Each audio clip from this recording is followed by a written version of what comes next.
Yes, it's that time for the Cat Kanavos Show here on New Earth International. Here she is, your host, Cat Kanavos, live on New Earth International. You're on. Welcome, everyone. We're so glad you're here with us tonight. We've been waiting for you all week, and we have a great show lined up for you tonight. But before we get started, it's been a very, very hectic week all over the world. So let's just take a couple of moments to take some deep breaths and kind of get centered. Deep breath in, kind of blow it out. And some of us, because we may be a little worried about our safety, let's imagine that we have some kind of a talisman in our hand that our spirit guides have given us. And I want you to take that. In my case, it's going to be a dandelion. I'm going to surround myself using that dandelion with protective, mirrored light that is only going to allow that which is of the highest and best to come into this bubble with my spirit guides so that I'm protected and I'm safe. So we're going to take 3 deep breaths in and blow any fear, negativity, or anything that's holding us back across the room. Deep breath in, blow it out across the room. Another breath in. Blow it out across the room. And one more breath in. Blow it across the room. We're protected. We wish it so, and therefore it is. So welcome to the show, everyone. So what do guests Kelly Sullivan Walden, Robin J., and host Cat Kanavos have in common? Well, it is dreams that make a difference, and in some cases, dreams that save lives, and also the Wizard of Oz. So let me tell you a little bit about our guests tonight. We have Kelly Sullivan Walden, who is a clinical hypnotherapist. Yes, a clinical hypnotherapist, and she's been helping clients for 15 years to access their subconscious minds. And she uses this therapy to help them with dream therapy. And we're going to get into that a little bit more later as well. Kelly is a regular guest on Fox News, New York, and CBS Psychic Radio. She's recently appeared on ABC, CBS, NBC, and Dr. Oz, as well as she's been featured in Cosmopolitan, Woman's Day, the Chicago Tribune, and guess what? I could go on forever. She is also an author, and her latest books are Chicken Soup for the Soul, Dreams and Premonitions, and It's All in Your Dreams. I Had the Strangest Dream, Dreaming Heaven.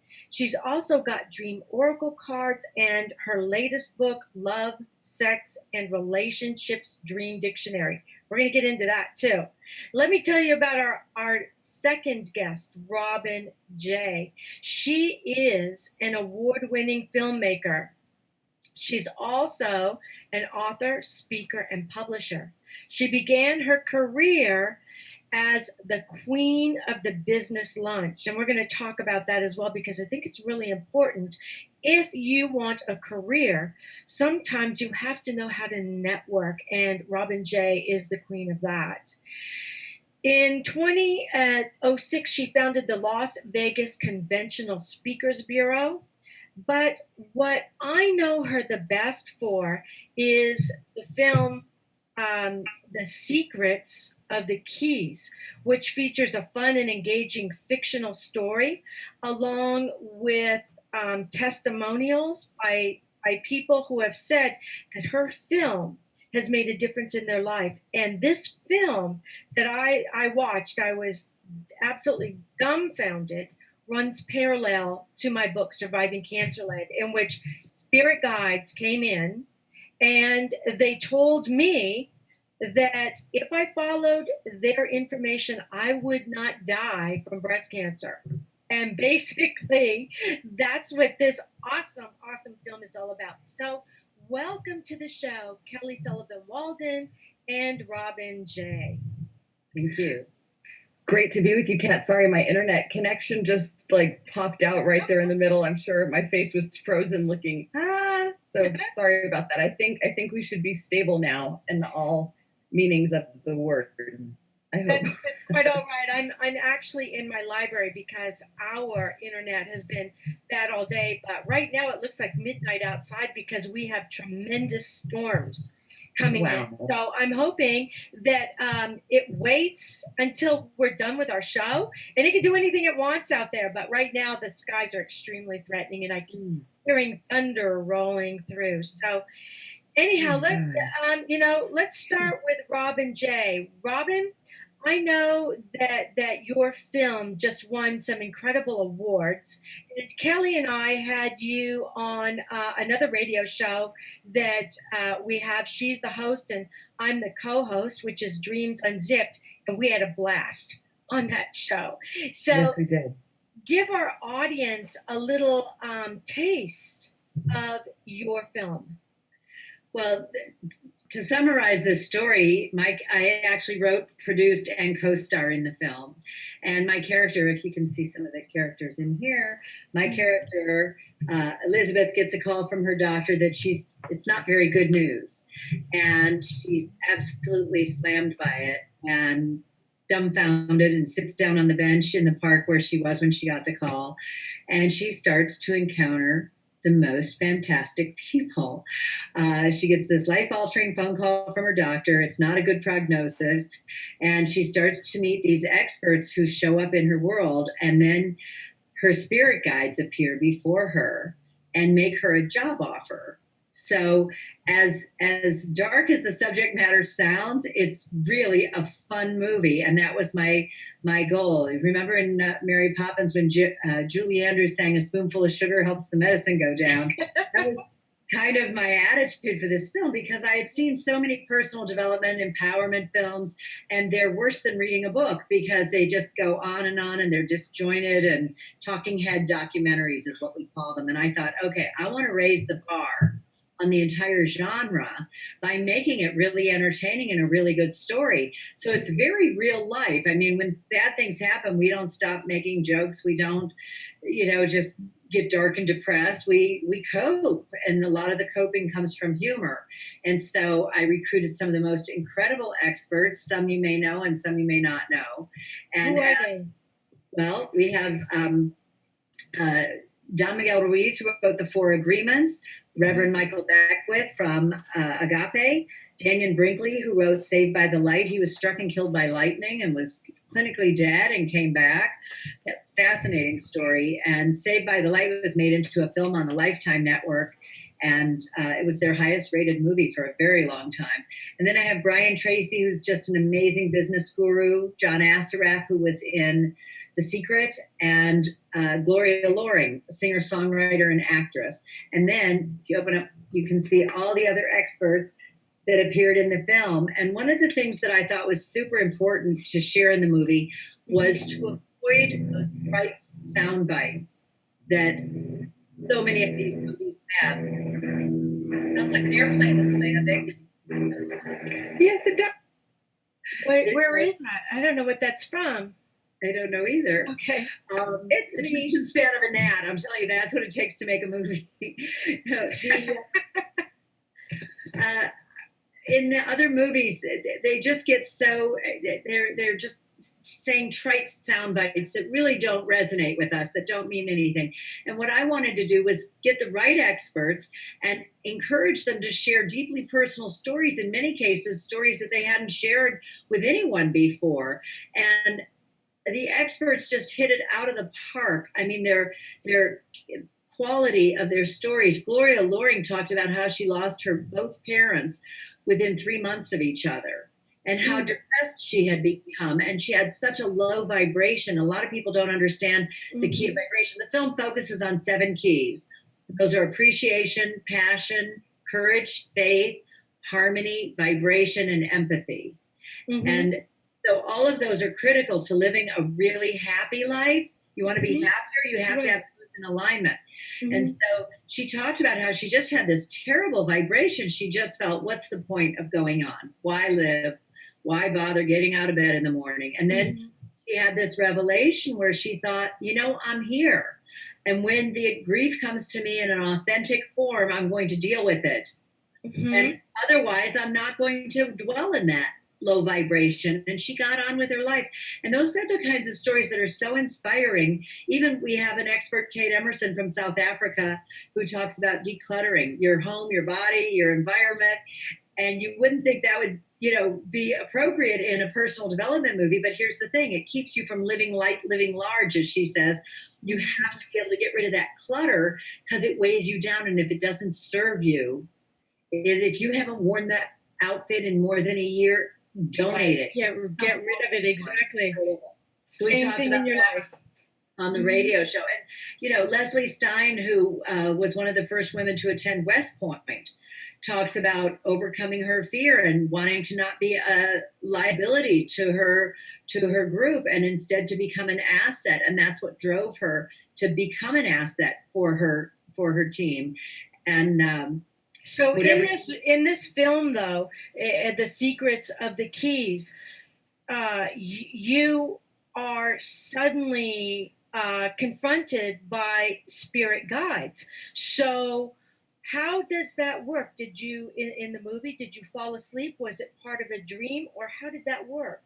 Well, they magically appear, which spirit guides can do in your life when you're having a crisis. You pray, you can talk to the angels, you can talk to God, and you ask for that kind of guidance. And here's Elizabeth, my character, sitting on the bench. Leslie Stein was one of the first experts to encounter her, and she said she kind of is like the ghost of Christmas Future. As much as it's inspired by the wonderful Wizard of Oz, there are other elements of classic films where she says, I have a feeling you're going to get to help a lot of people. So she's just kind of dazed in this surreal environment, and her spirit guides show up and make her a job offer. And she just can't even believe this because of her diagnosis. So spend the day with us. We'll talk to experts, because if you want to join us and become a spirit guide, you're going to be able to call on other experts to help you as you help other people. And people need help every day, not just with their fears, like you were talking about at the start of the program, feeling overwhelmed. Business owners have, they need help with their businesses. People have crises of confidence. They have challenges with their relationships. So I tried to touch on at least a little bit on a lot of those subjects, feeling good about yourself, the personal stories. One of the girls, Farida Akadiri from Paris, talks about how she was engaged and her fiance broke off a month before their wedding, and a month later married someone else. How do you recover from these? That is hard. Dramatic, emotional challenges. So Kelly, when things like this happen, like this relationship, somebody breaks up with you and then marries somebody else right off the bat, how does that show itself in dreams, Kelly? Oh my goodness! Because you just did a book on sex and relationships, and here we are. Yeah. Let's see. I don't know exactly how it ties into dreams, although I like the perspective that we're always dreaming. And even whether we're awake or asleep, it's all a dream. And I love what Byron Katie talks about, how we can always be in a heavenly state. It's only our thoughts that ever put us into hell. And so we always can put ourselves back into heaven based on the story that we tell ourselves. And it's easy to imagine that we can change a dream or pick up a nightmare. For example, let's just imagine a nightmare. What this woman just shared, what you shared, Robin, about the woman from Paris whose fiance left her a month before and then married somebody else. So I like to tell people, imagine that it was a dream. And in the dream, this was happening to you, but you became lucid in the dream. You became aware. Imagine that in the dream, you became aware of the fact that this was a dream. You're lucid in it, and you can change the dream. You can direct the dream to go the way that you want it to go based on what's present. Usually the first thing people say is, well, then I would make sure that whatever just happened didn't happen. I say, no, no, you can't go backwards. So you've got to go forward. But the dream isn't over until you're empowered. A nightmare is an unfinished dream. So I would have the person imagine, if it were my dream and this was happening, I would imagine that I just missed a bullet, that this person left me. Rejection is God's protection. So I would look for what's the most empowering way to see this. It must mean that there's somebody better for me, and thank God the universe moved this other person out of the way. That means I'm closer than I've ever been to the love of my life. Also, and I was just sharing about this today with someone, if I was really in love with this person, and I must have been if I was going to marry him, if it was my dream, then I would say, thank you, universe, for sending me somebody that could so open my heart. Maybe that was all he was here to do. Open my heart and let me know that I was capable of loving. And now that I know that I'm capable of loving big like that, he's complete with our assignment, so he can go. And now I'm open for the real love of my life. So if it were my dream, or I was working with this dreamer, I would just say, what's the happy ending? And I don't mean that in a sexual way, although, hey, why not? If that's the way you want it to go, that's fine. But what's a way that you can end this dream that has you feel like you're on top of the mountain singing and all is well, even if you have to imagine a future that hasn't happened yet, or that is even a fantastical future that might not happen, even if it means that a unicorn has to show up and deliver something fabulous to you. Use your imagination as if it were a dream, because we often can suspend our disbelief more easily if we're thinking about things as if it were a dream. But then once we do it as if it were a dream, we can use that same thought process to change the actual way that we perceive our quote unquote reality, the dream that we're having now. And by doing that, by simply reframing the tragedy, we can turn it into something quite triumphant. This is what Viktor Frankl's whole book, Man's Search for Meaning, was written about. And to me, that's the Bible on how to alter the dream that we're having, how to change the thoughts that we have about it. Just like Robin J., I love your movie, not the Keeper of Keys, that's the first one, the Secrets of the Keys, because really anybody who gets a life-threatening prognosis, it's almost like 99.9% of the people on the planet are going to say, oh no, this sucks, this is horrible. I mean, it's just part of the collective story that we're in. But it's normal to go there. But what you did in your movie is exactly what Kat and I teach people to do in the dream work that we do. You change the story, and that's exactly what you did in your movie. Through the course of meeting all of these amazing avatars and wonderful teachers and legends, living legends, you ended up reframing this tragedy. It becomes this amazing gateway to a whole new possibility. And it's like the best thing that could have ever happened. Well, when you look at the Wizard of Oz, the wonderful Wizard of Oz, Dorothy went on this fantastic journey to Oz where she had friends supporting her, and she finally got back home where she wanted to be. And that's really, was the basis, the inspiration for the film. We go on these journeys, that things happen to us, and there are wicked witches to face along the way. Oh, yes. Sometimes we're the wicked witch. Inside our head is the wicked witch. All too often. In fact, all too often, we are our own worst enemy. But, back to Farida, what you were saying about her imagining that what happened to her was a dream. When you watch the movie and you hear what her outcome was as a result of this, here she is. I don't want to really give anything away. That's okay. You can give it away. They'll still watch it. Trust me. She did use this as a springboard to manifest the life of her dreams. Right. And she finally realized, this is not the guy for me if he would do this to me. And we have to do that. Why would anyone want to be with someone who doesn't want to be with them? We have to move forward. So, but every story, all the experts share such profound, dramatic stories that will change your life in every way. How to be your own best friend instead of the wicked witch inside. How to give yourself a break and how to move forward. So it's not maudlin, it's not sappy, it's not preachy. It's really fun. And we have the spirit guides, Catherine Brinkley plays Gwen, my spirit guide, and then God, I love her. she has She's so Goldie precious. as the apprentice, who's a little ditzy, but you know, she's Hey, aren't we all? her heart is in it, and she is just fabulous. And I'll tell you, the girl who plays Goldie is my friend Hera Brown, and she's a $1 million real estate agent in Atlanta. She is not really ditzy, and she's no dit. he played it with such abandon, and I couldn't believe it. She just blew me out of the water. I was so impressed, and she's going to be my next film too. She and Gwen and the council are coming back. The three guys, Daniel Brinkley and Don Miguel Ruiz and Michael Beckwith, will all be back for the next film, and Brian Tracy, which I think says a lot about the storyline and the film. And I'm just now looking for experts for my next film.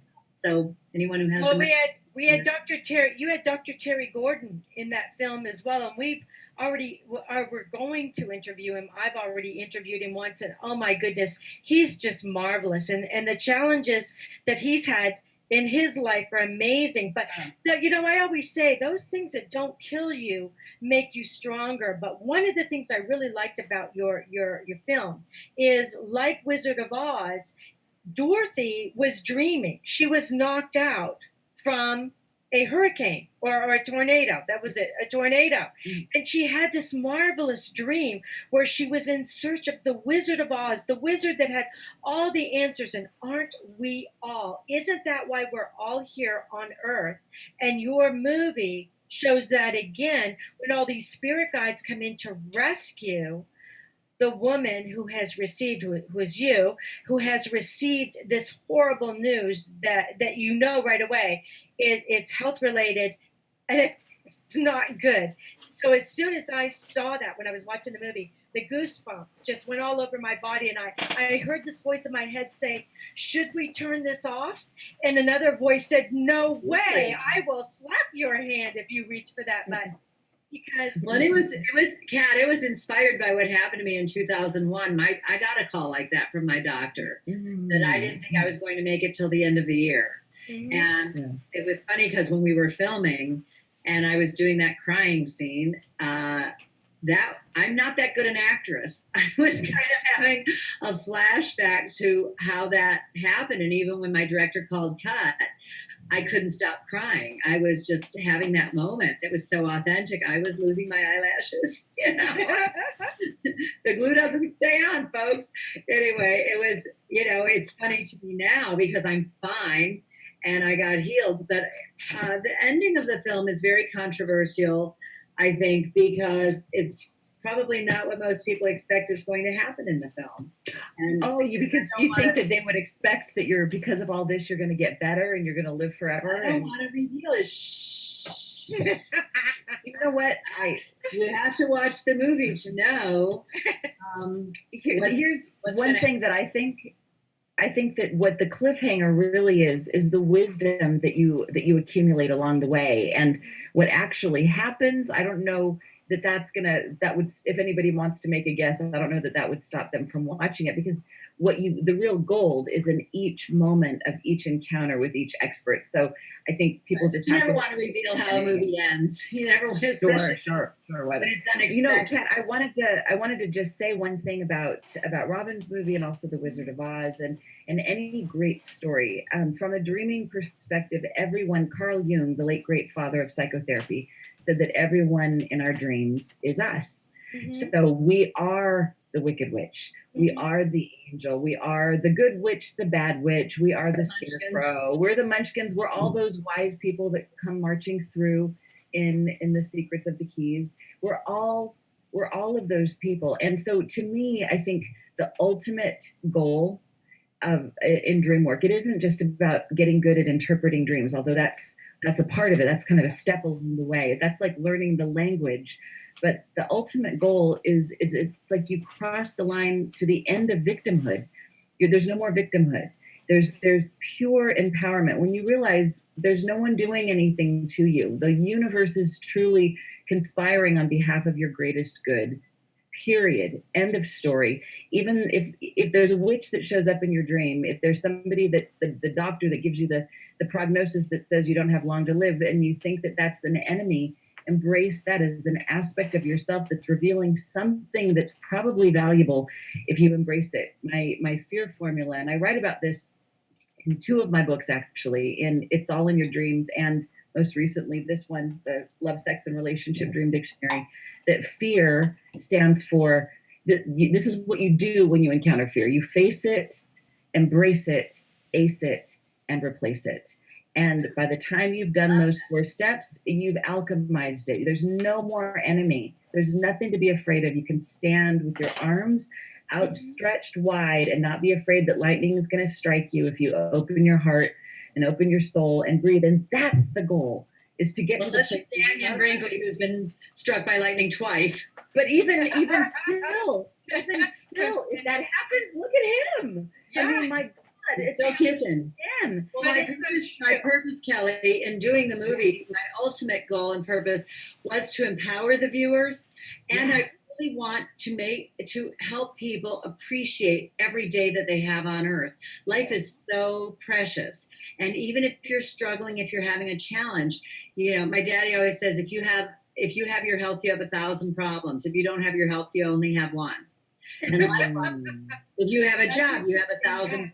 If you have a job, you have 1,000 problems. If you don't have a job, you only have one. So as long as you have your health and you have work, healthy work, you can get through just about anything, no matter how bad it is. And we've all been through stuff. I wish people were kinder to each other.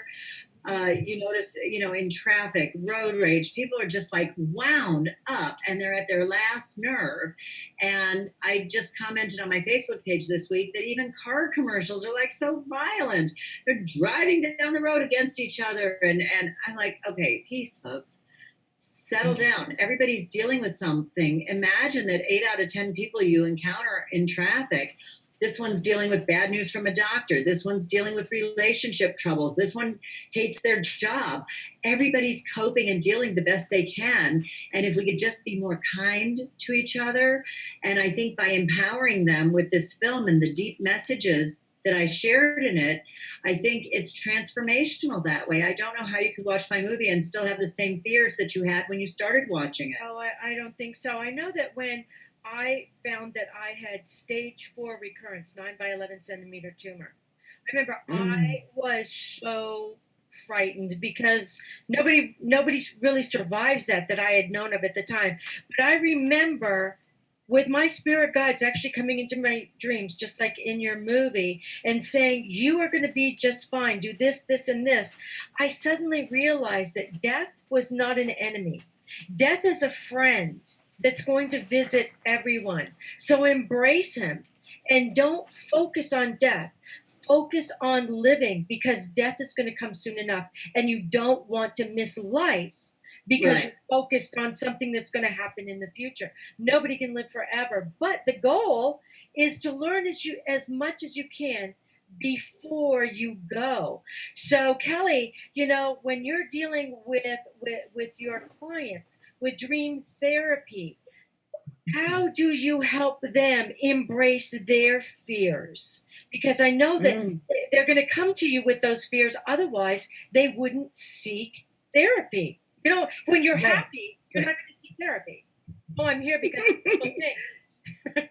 Right. It's so true. That's why I often joke that I'm known as the nightmare whisperer, because people come to me not with their happy dreams only. On the radio and on TV, people will share all kinds of dreams with me, the happy ones included. And I'm a big fan of the dreams about flying or winning the lottery or having the life of your dreams, making love with all the most beautiful men and whatever in the world. That's great. But most people come to see me to seek help because they are they're stuck in some kind of a rut with a dream that seems to be torturing them and actually interfering with their sleep. And so to me, if I was going to make a bumper sticker, it would be, there's no such thing as a bad dream. Because even our nightmares come bearing great gifts. If we were really wise and enlightened, when we would wake up from a bad dream, we would just say, thank you, thank you, thank you. What a gift. And we would go about the business of finding the gold. I mean, I have nightmares sometimes, not all the time. And often the recurring dream nightmares that I used to have stopped because I know how to how to mine the gold from them so that that loop can stop. But I teach people how to use my fear formula and go after the scary dream. So for example, often a scary dream will include an animal that can be like a scary animal that people assume is chasing them because it wants to kill them or hurt them. So I tell people in kind of a meditative hypnotic state, we go back inside the dream, but I have them put a big bubble around themselves or a big shield or bring in Archangel Michael or something so that they're not going to re-traumatize themselves. But I ask them to bring themselves back to the scene of the crime in some way and to pause. They have control over how things go. I have them pause the motion and interview the scary creature. For example, there's one guy that came to me that had a recurring dream about King Kong chasing after him. So I had him pause the scene when King Kong is about to smash him. And I had him ask King Kong why he's chasing him. Like, don't you want to know? He keeps coming after you, dream after dream after dream. Aren't you curious? Like, why you? Of all the people, all the billions of people on the planet, why is he chasing you? So he imagines that he's this, okay, King Kong, why are you trying to chase me? And King Kong can't speak necessarily in people speak, but what he does is he puts his hand down on the ground. He puts him on the ground, his hand on the ground so that he can step into his hand, and he brings him up to his shoulder. And he telepathically gets, I want you to see what I see way up here. And he sees everything differently. He gets that bird's eye view, that King Kong's eye view of the world. And he wants, and so basically he goes, oh my God, King Kong isn't trying to kill me. He's trying to show me how big I can be if I embrace him. And he got that King Kong was his ally. And so he's up there on his shoulder. And I said, now walk through the town connected with King Kong. And he's like, wow. And so stop being afraid of him. Embrace this King Kong-sized power. Because usually the deal with animals chasing us in our dreams is that we are, like Marianne Williamson says in her famous quote, that our greatest fear is not that we're inadequate. Our greatest fear is that we are powerful beyond measure. So dreams about power chasing after us, it's our own disowned power. So what this client of mine did, he embraced his power, his King Kong sized power. He's an executive in the entertainment business who is a big guy, actually. But at the time, he was feeling really little compared to all these other big shots that he was working with. But he ended up getting a little statuette of King Kong and putting him on his desk. And he said it made him feel so much more strong and powerful when he would have these meetings. And he said that it became like the key to his success to feel that inward connection to King Kong and feel really strong and mighty and powerful, as opposed to kind of like a wimpy guy. Stop having the nightmares? He sure did. And he was kind of bummed because he was looking forward to having more King Kong dreams. But it's kind of like the cycle completed itself.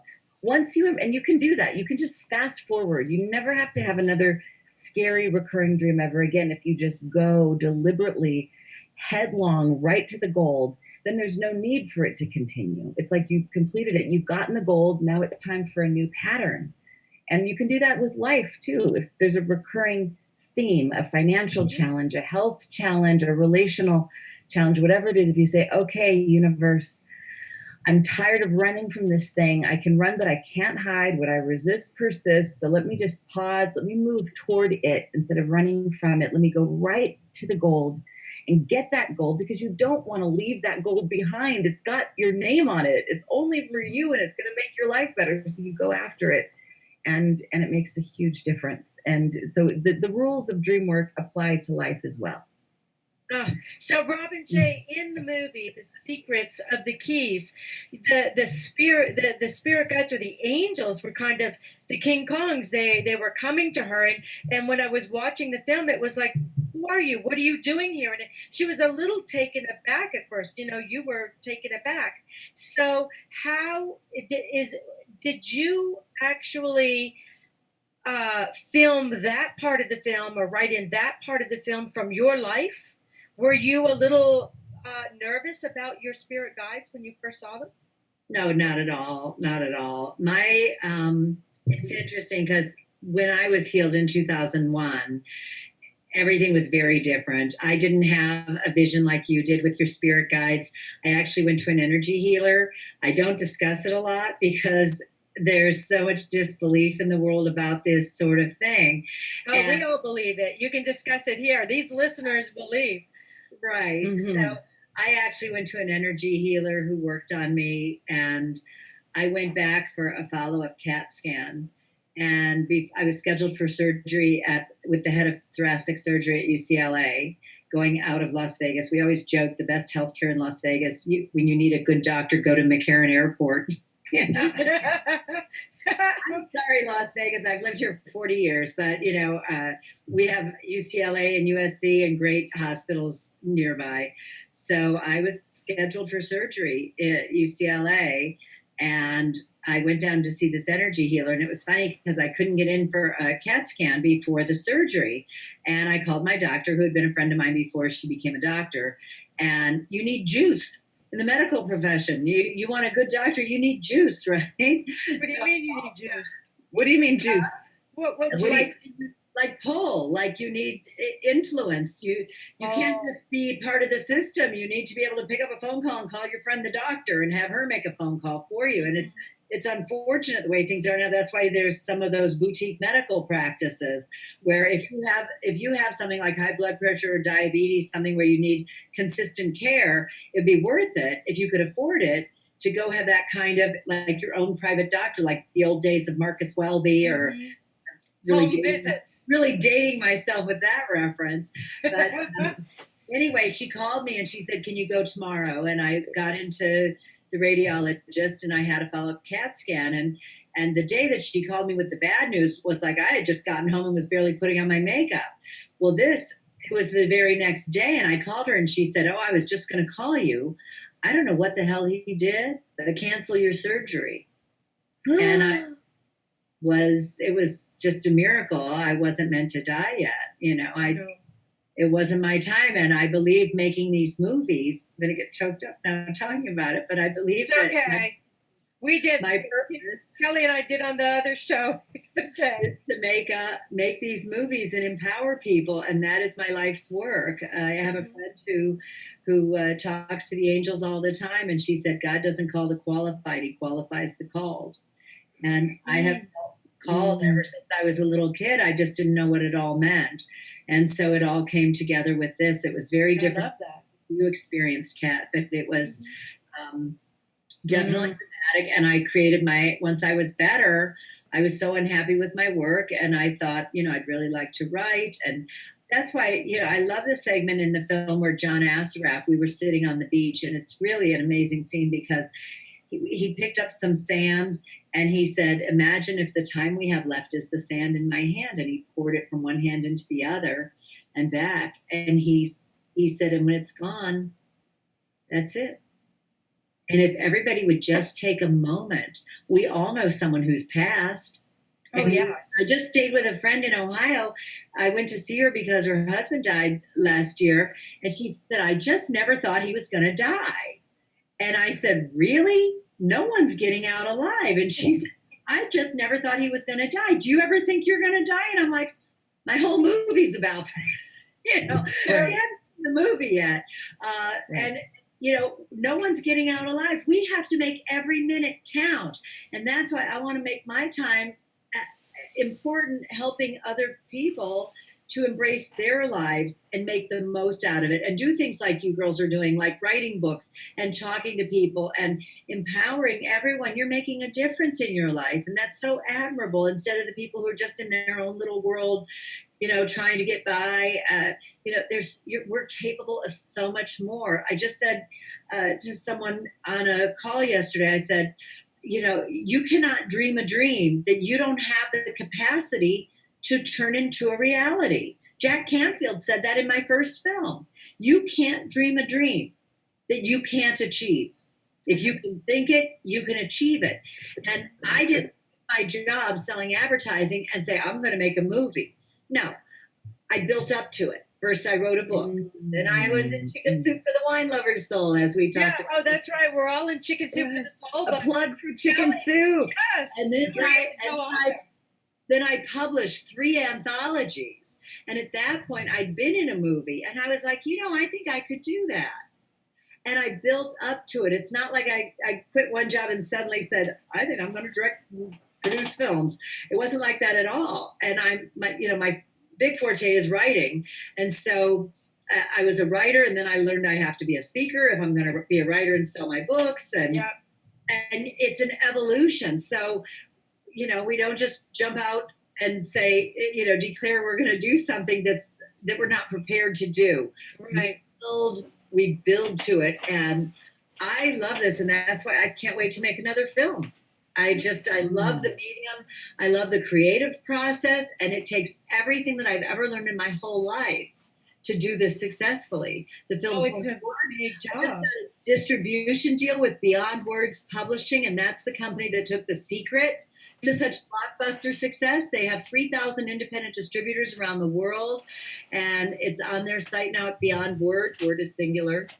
You have to be careful with the internet now. But it's beyondword.com, and it launches tomorrow. That's so exciting. So how can our audience tonight find this? How can they see the movie, learn more about it, find you? Give us all that information now. They can order the DVD from beyondword.com. And again, word is singular, even though it's Beyond Words Publishing. It's beyondword.com. They can go to the key movies. They can email me, Robin, at robinj.com. And it's just like two birds. It's ROBIN at ROBINJAY.com. If you have some questions or comments, or if you've seen the film and you want to share your thoughts about it with anyone, it's on Amazon.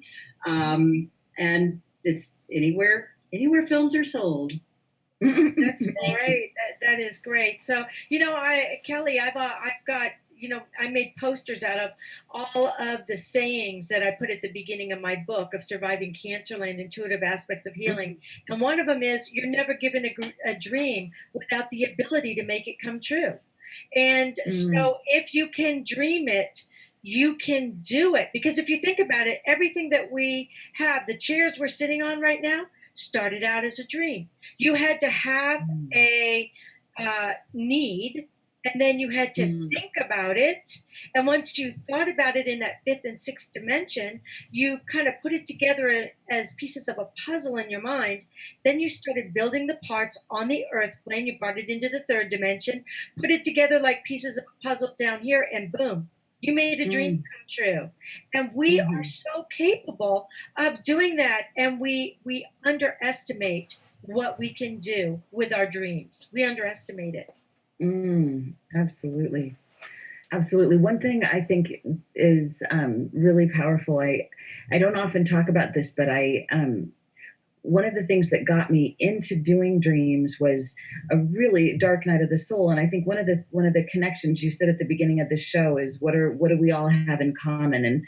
And part of it is being dreamy women. We dream things, we create them, and we stand for what is possible, but also in our own way, there's some kind of a tragedy that we've turned into something and created something positive out of it. So I think, it's one of I think a breakdown is highly underrated. I remember, I love that. I mean, at the time, it doesn't seem like it. Or what is that?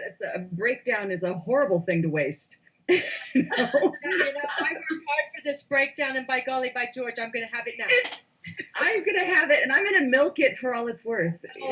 In my 20s, I was pursuing acting, and I got some roles, and I did some fun stuff. I worked with Clint Eastwood, and I worked with Forrest Whitaker, and had some fun success. But I had given my power over, without knowing I was doing this, to an acting teacher that was kind of like a guru in Hollywood, and he had made all these women celebrities. And so I felt like he liked me. He was kind of gracing me as wanting to be my mentor. And I gave him like all of my power, basically. And there was a moment where I didn't feel right about something he was telling me to do. And I went against him, and he kicked me out of class, and he told me to never come back again. And he played the death march as I was leaving. He literally played like dun dun dun dun dun dun, and he had it in a tape queued up in his chair,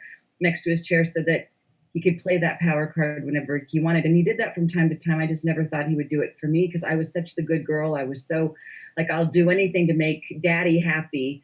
And I couldn't make him happy. And I left that night completely sure that I had to kill myself. Like if he thinks that I'm like, he said, don't tell anybody that you've ever studied here. Like, you don't know me. You've never been here. And I literally felt it was like just pure darkness. And I spent a couple of weeks thinking about all the ways that I would kill myself the most pain-free way. But I didn't exactly know how I was going to do it. But I prayed one day, if you want me here, God, then show me, give me a sign. And the phone rang, and it was a friend inviting me to a 12-step program meeting. And I said, okay, even though I didn't feel like I qualified for that program, I showed up anyway. And there was one angel, kind of like with your story, Robin J., all these different angels just kept showing up one after the next. I ended up learning in doing the 12 steps, going to Agape, learning about hypnosis. And it was the beginning of my path. And then a therapist told me at some point, like a couple years into my healing and getting my power back, she said, a nightmare is an unfinished dream, because I was having all these nightmares at the time. And I thought, bingo, the lights went on. It's not just the nighttime nightmares that are an unfinished dream. It's the daytime nightmares as well, the nightmares in my life. So this person said, it's up to you to finish your dream. And that's become the crux of everything I do, helping people to finish their dreams, to not leave a nightmare on the pillow as is, but finish it so that you get your power back. So I feel like I'm grateful to that acting teacher. I'm so grateful, because if he hadn't broken me, I was broken. I was just gone. If he hadn't done that, then my process would have taken who knows how long. I might just be another superficial starlet out there. I don't know. I might be a drug addict. I don't know. But I'm grateful that the breakdown led to a breakthrough. And it wasn't a death. It didn't lead me to, an illness per se, but it was, it might as well have been. Because, yeah. I still think it's generous of you. I think it's generous of you, Kelly, to give him credit. Yeah. It's very. He was my wicked witch. He was my wicked witch. Could have come to this some other way. Maybe it would have taken longer. But I get aggravated that there are so many people out there who are so heartless. They're coming from ego. They've got their own issues. And I'm sure with, a little time since then passing, you see it for what it is. You can look at what happened and you can respect that. And it sets you on your path ultimately. But there's always a kinder, gentler way to help people on their path. And wouldn't that be nice? I think, Wouldn't that be nice? And I think that some of the greatest lessons of my life have come the hard way. And there's been a few that have come in the sweet and loving, kind way. But the ones that have really, really stuck with me have come through a dark night of the soul. And I wouldn't trade the wisdom for anything. I wouldn't want to go through those things again. And I wouldn't wish them on my worst enemy. I don't have a worst enemy, but if I had one, I wouldn't wish it on them. But the wisdom, I feel like, makes it all worth it. So to me, I remember being around a group of women a few years ago that were, I don't know, maybe in their 60s. And they were all talking about who had done them wrong. And these were very wealthy, affluent women, like the upper 1% for sure. And I was thinking, oh my God, we can either let life make us better or bitter. And these women they had taken things that had happened to them that, anyone would completely tell them, you're right. You have every right to be bitter about these things. You were betrayed. You were hurt. You were devastated. You should be bitter. You should be. But, oh my God, it's your dream. Why would you want to stay there? Because when you stay in that bitter place, if you go there and you stay there, it's okay to stop there and then keep going and then get to the place where it makes you better. But if you stay stuck in bitterness, then you keep attracting more situations, just like bleeding in the ocean. It's going to call on all the sharks. It's only going to be worse. So I'm so passionate, if you can't tell. I'm just like, oh, bring me the drama queens, because I so want to smack them and have them get you can turn the worst nightmare into the most beautiful dream if you are open to it, if you're willing, but you have to do the work. You have to You have do. to do the work. I had to show up. I had to show up to the appointments that I set with the therapists, for the 12-step programs. I had to sweep the floors in the meetings. I had to pick up the cigarette butts. I did everything that the sponsors told me to do, and then the miracles started to come. There's one saying, and then I'll shut up. One of my favorite 12-step quotes is, if you do these things, if you get your own house in order, this list of miracles will happen for you. But you have to get your house in order. You have to take 100% responsibility for your life. So you have to own it. You have to own the good, the bad, the ugly, and it's your job to be the alchemist of your life, of your dream. And only you can turn it into the most beautiful dream. And then you don't have to keep attracting those people. You start attracting more angels. Exactly. Then the angels just come parading through, like in your dream, like in your movie. If you're bitter, you're living in the past. And I always say the past is a great place to visit, but you don't want to live there. We're down to our last 5 minutes, ladies. I mean, this has been a great show. Kelly, tell our audience how they can find you, find your books, and get in touch with you. Oh, I'm happy to. So the easy way to get to me is through my website, kellysullivanwalden.com. And if that's too hard to spell, you can also get there by going to IHadTheStrangestDream.com. IHadTheStrangestDream.com. And through there, you can find out about my Dreams Unzipped radio show. You can also find me on Facebook at Kelly Sullivan Walden Dr. Dream. And doctor is spelled all the way out. I know it's long, but deal with it. On my Facebook page, that's where I have all my Facebook Live videos. I do a pre-show, a post-show, before and after my dream radio show. Also, people can go to dreamlifecoachtraining.com for people that want to learn how to incorporate dream work into their existing coaching work. And I offer a free 15-minute inquiry session, which is $100 value. And Twitter, Kelly S. Walden. Great. So, Robin, do you have a Twitter and a Facebook page as well? I do. My Facebook page is The Key Movies. As simple as I could get it. Just like the website, thekeymovies.com. And I have it on Vimeo currently, the movie. If they want to watch it tonight or tomorrow, they can email me or just go find it on demand on Vimeo. It's, I think, vimeo.com/on-demand/The Secrets of the Keys. If they can't find it, they can email me. And my email, again, robin@robinj.com. Mm-hmm. Thank you for this opportunity. So you're so welcome. This whole show is about going from crisis, which is usually reorganization, into rebuilding your own future. And that's what the movie's about. That's what Kelly works with. That's what I believe in. I believe a nightmare is a gift in disguise. I mean, it's so easy to forget a beautiful dream. You wake up and go, oh, that was great. Forget about it. Try to forget a nightmare. That's your inner guidance saying, don't forget. Wake up now. We're going to scare you awake because there's something important we need to tell you in order for you to complete your reorganization. And we're reorganizing all the time. And with that in mind, we have about 2 minutes. So I want you each to maybe take 1 minute to touch on this, because I think it's so important with what's happening in the world right now, the crises that we're going through. That I was in Nice a few days. I left Nice just before the crisis happened in Nice. I flew out of Nice International Airport. So, what is the one thing you would tell our audience, because our audience may have friends who were in Nice, friends whom they lost, or friends that they have lost throughout the country because of what's going on with this crisis. What is the one bit of advice you'd give them? Kelly, let's start with you.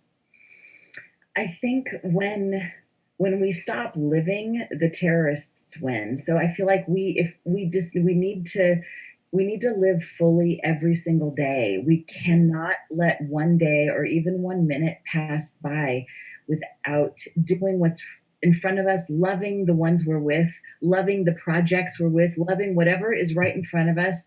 Love it to the max. When it's our time to go, then we never know when that's going to be.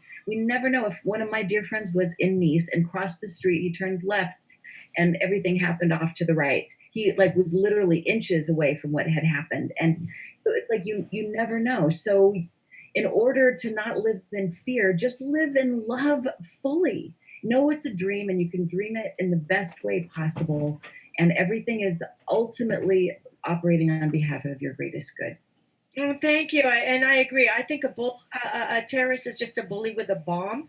So if you stop living, they win. Just let them stop living. So, Robin, what is your one thing you'd share with our audience? I think it's so important to stay mindful of the key of vibration. I think we can counter a lot of the terrorist energy by holding the good thought that what you put out, thoughts are things, and we become what we think about. And if we're coming from fear, we're helping them.